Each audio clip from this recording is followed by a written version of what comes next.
After the man accused of playing a role in shooting and paralyzing him was deemed incompetent to stand trial. And with a special session on criminal justice reform looming, this victim, who's a UNO student, wants action. WDSU anchor Travers Mackel live in studio with reaction from the victim. Travers. Yeah, it's a story that we have now been following for more than a year. The victim here, paralyzed from the waist down, he has sought justice every step of the way and says he's not buying the fact that one of the suspects accused of injuring him is now mentally incompetent.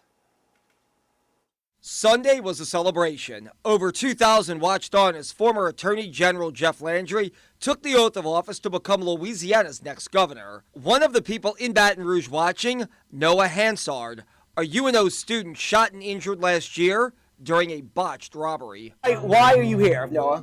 It's just another reason to get out of the house and to see a change. And just days ago, as we started the new year, one of the men accused in that crime, Tata Say, was recently found incompetent to stand trial and is currently undergoing mental health treatment at a state facility. Yeah, that was, I actually laughed about it when I heard that at first because I was like, they're insane now. Not when they, did this to me.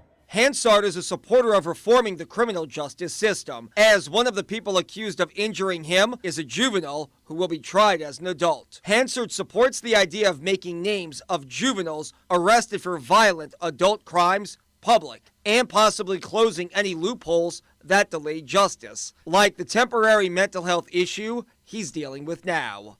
Some lawmakers are listening. We're going to continue to work to get crime under control because that's the first step in moving Louisiana forward. All legislators will be back for a special session after Mardi Gras that focuses solely on crime. Some telling us all solutions like adding more cops, stricter penalties for violent offenders, and minimum jail time for some crimes will all be on the table. And I'm hopeful that we can certainly bring some relief to the people of New Orleans and really improving the situation. Are you hoping that there'll be some possible changes to criminal justice reform?